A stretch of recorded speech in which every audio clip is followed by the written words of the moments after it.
เอาพี่น้องเลยหัวข้อนคลิปเด้อซีแยกเมืองหนาวพี่น้องสีทายซีแยกเมืองหนาวให้เบิ่ง วิวงามๆค่ำคืนพี่น้องเอ้ยเก็บบรรยากาศภาพรวมๆมาให้เบิ่งพี่น้องอยู่รัสเซียชีวิตคนเมืองหนาวแต่ละเส้นทางแต่ละซีแยกพี่น้องเลย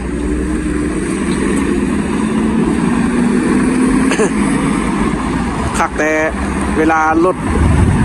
ข้ามนี่แหละพี่น้องแว่ว่ารถไปแล้วก็คนย่างนะพี่น้องแวบประสานกันเลยนะคักขนาดพี่น้องตัวงามแบบเป็นระเบียบดีอยู่พี่น้องเมืองสำหรับเมืองนี้นะ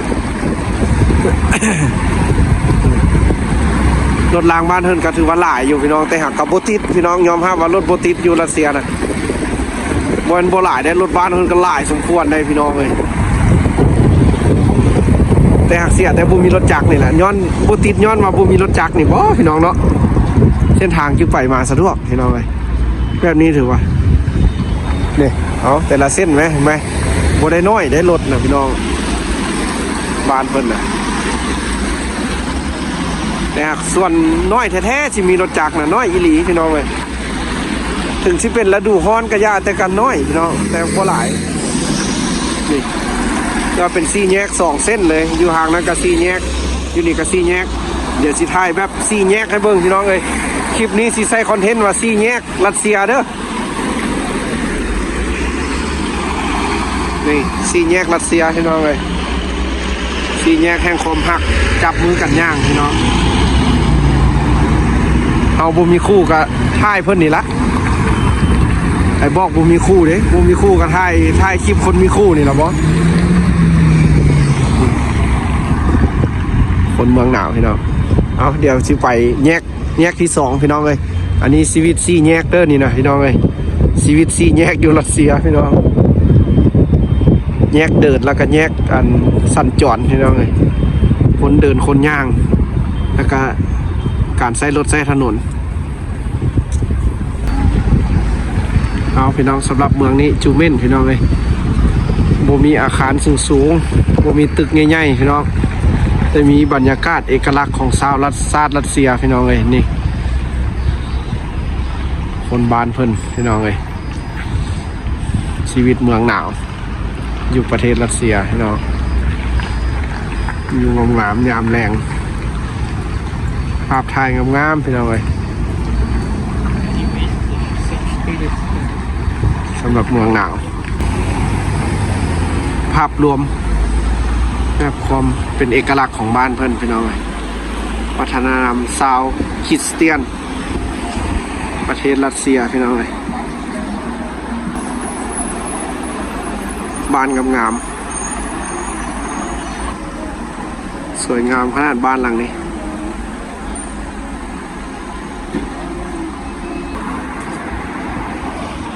รัสเซียร้านคาเฟ่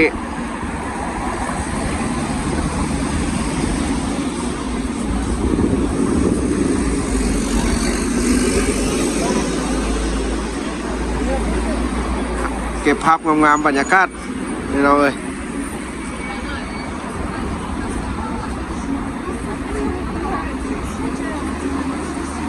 งามร้านคาเฟ่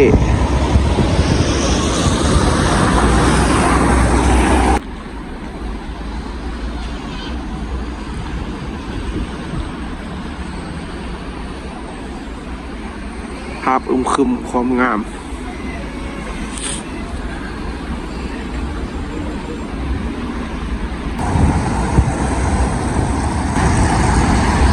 สี่แยกเมืองหนาวพี่น้องเอ้ยสี่แยกบ้านเพิ่นนี่ชีวิตคนเมืองหนาวทั้งรถแล่นแล้วก็คนย่างพี่น้องเอ้ยคักเลยสะอ่อนบ้านเพิ่นเนาะย่างเอาพี่น้องเลย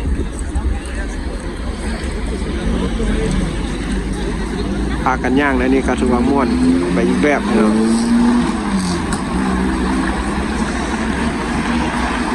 ส สัมพลซาดรัสเซีย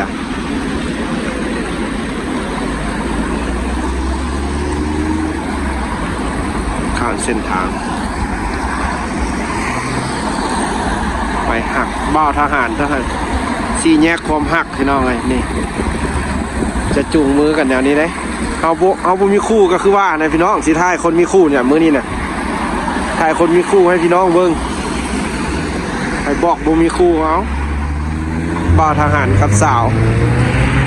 กลางเมืองพี่น้องเลยภาพหน้าหัก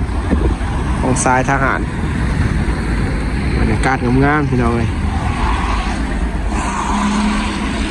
อย่าจุกกันนะอย่าจุกกันนะอิจฉาเลย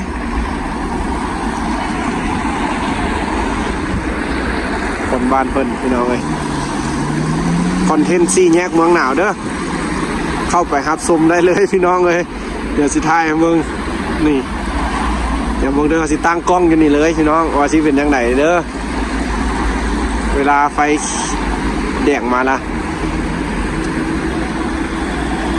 สิเป็นแนวใดบ้านเพิ่น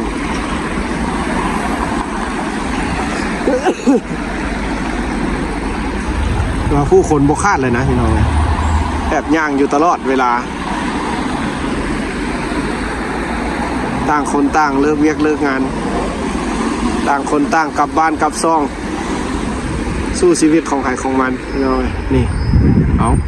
สำหรับคนได้บัดนี้เอาผู้เล่นก็เล่น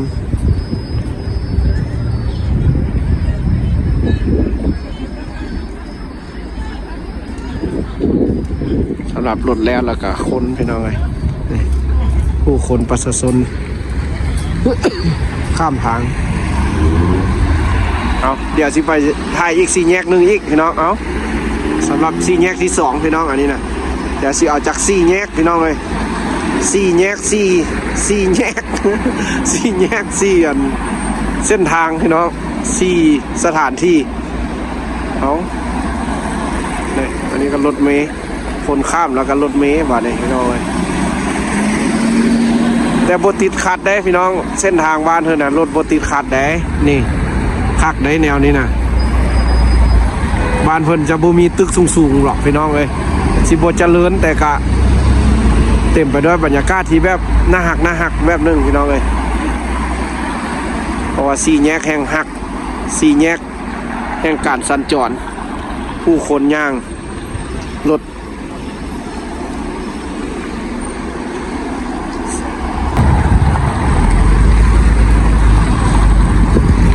แสงสีไฟเมืองหนาวผ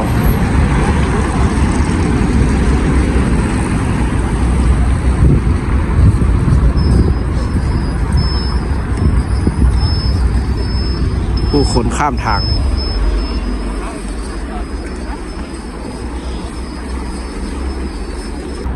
อ๋อเสียแต่มืดพี่น้องเลย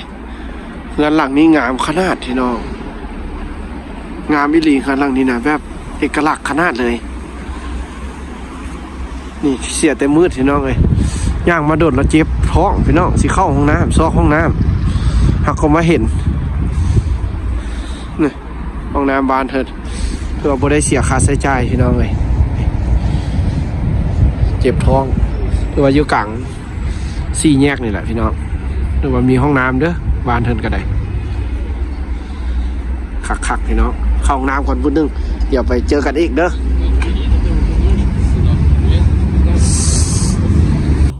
ห้องน้ำสาธารณะบ่ได้จ่ายเงินพี่น้องเลยสมควรได้ความสะอาดสะอ้างกันเลยเอาพี่น้องมาแยกที่3พี่น้องเลยสำหรับ4 แยกเมืองหนาว4 แยกรัสเซีย4 แยกแห่งคู่หักชีวิตวุ่น4 แยกพี่น้อง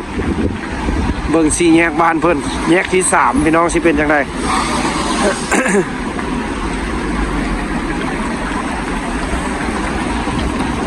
ภาพงามๆน่าหักวิวแสงสีเมืองหนาว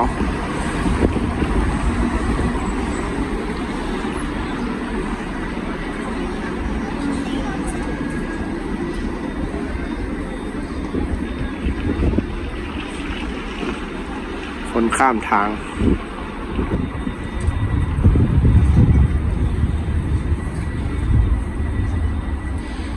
วุ่นเลยพี่น้องคักเลยเอามาคนแล้วเราก็ซีมันรถพี่น้องมาเลย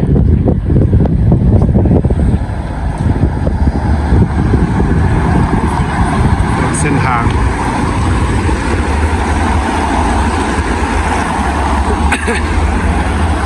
รถบติดพี่น้องเลยแสงสีเมืองหนาวพี่น้อง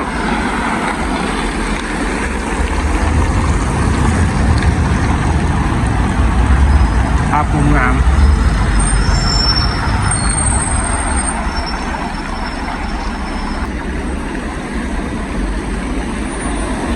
บรรยากาศงามๆแยกที่3พี่น้อง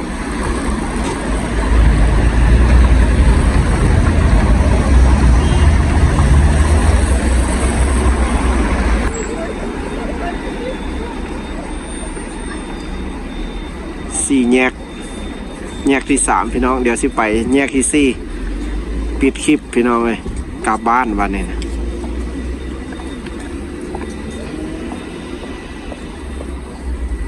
สาวเมืองบ้านเฮินเอาขอบใจพี่น้องเด้อที่มาติดตามรับชมพี่น้องเลยคลิปของเขาเมื่อนี้ก็ถือว่าได้มาถ่ายงามๆอยู่ในเมืองให้เบิ่งพี่น้องถือว่างามสุดแล้วแหละที่เขามานี่นะพี่น้องเลย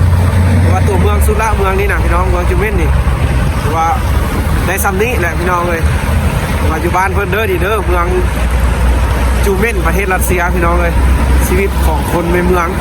แต่ว่ามาผู้เดียวพี่น้องเลยก็ถือว่าหนาวสมควรละนี่นะเดี๋ยวก็สิกลับแล้วเอาขอบใจพี่น้องที่มารับชมให้กำลังใจของเขา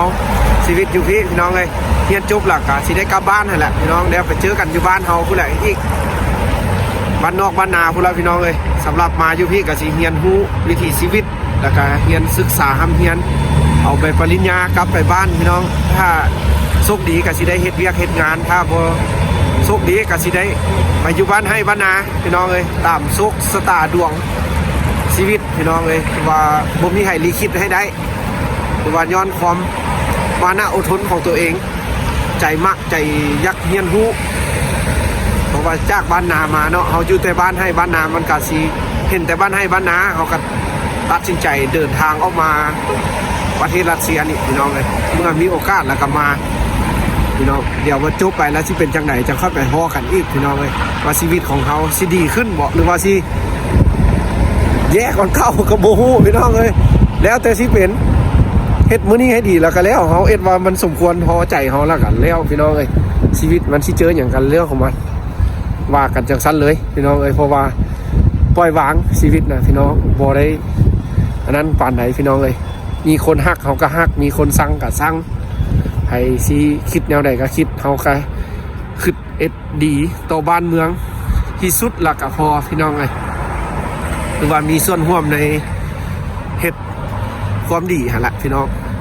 หรือว่าบ่ขี้รักบ่เอาของไผละกันแล้วพี่น้องอยากได้ก็ซอกก็หาเอาแล้วเอาสิว่าจะซันเดอร์พี่น้องขอบใจพี่น้องทางเมืองไทยหลายๆที่มาให้กำลังใจของเฮาชีวิตอยู่พี่น้องเลยเมื่อจบไปแล้วก็สิซอกท้ายบรรยากาศงามๆแล้วก็สิไปเที่ยวไทยพี่น้องตั้งใจแท้ไปเจอกันอยู่เมืองไทยอีกครั้งนึงเอาพี่น้องเลยถือว่าแยกที่4อันนี้นะพี่น้องเขาสิถ่ายให้เบิ่งคือว่าเป็นแยกน้อยพี่น้องแยกที่4แต่หักบรรยากาศได้พี่น้องเพราะว่ามีสัญลักษณ์ของศาสนาบ้านเพิ่นนี่พี่น้องแยกที่4สำหรับ4แยกเมืองหนาวเด้อพี่น้องเลยคลิปนี้นะภาพรวมๆที่เขาเก็บมาโฮมกันคือคอนเทนต์ว่าสีท้าย4แยกเมืองหนาวให้เบิ่งพี่น้องเลย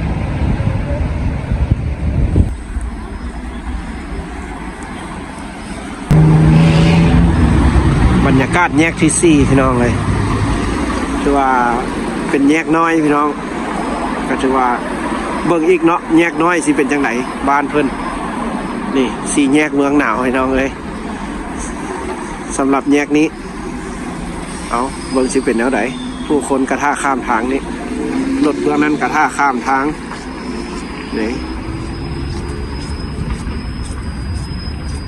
บ้านเพิ่นพี่น้องถือว่าดึกละพี่น้องรถก็ถือว่าบ่หลายคนก็ถือว่าก กับโบหลายปานใด เพราะว่าก่ายโมงเลิก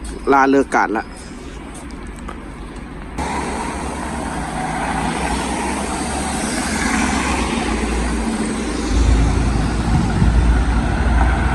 รถเมล์หลายเนาะคิวเนี่ยไปแสงสีเมืองหนาวพี่น้องเลยอันนี้เป็นแยกที่4เด้อพี่น้อง4แยกที่4เอาไปเจอกันพี่น้องวันนี้นะครับพี่น้องเลย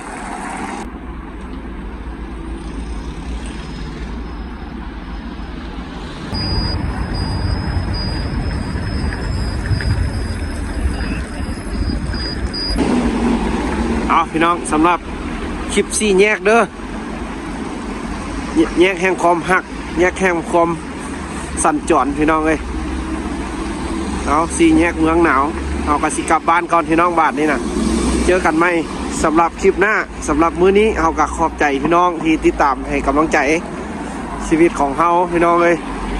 แล้วก็คอยคอมเมนต์เพื่อทักทายถามเขาก็รู้สึกดีใจหลายพี่น้องเลยที่มีแต่พี่น้องทางเมืองไทยส่วนใหญ่แล้วก็ทางบ้านให้กำลังใจพี่น้องเลยคนลาวเฮาก็เพิ่นก็ให้กำลังใจทางบ้านเฮา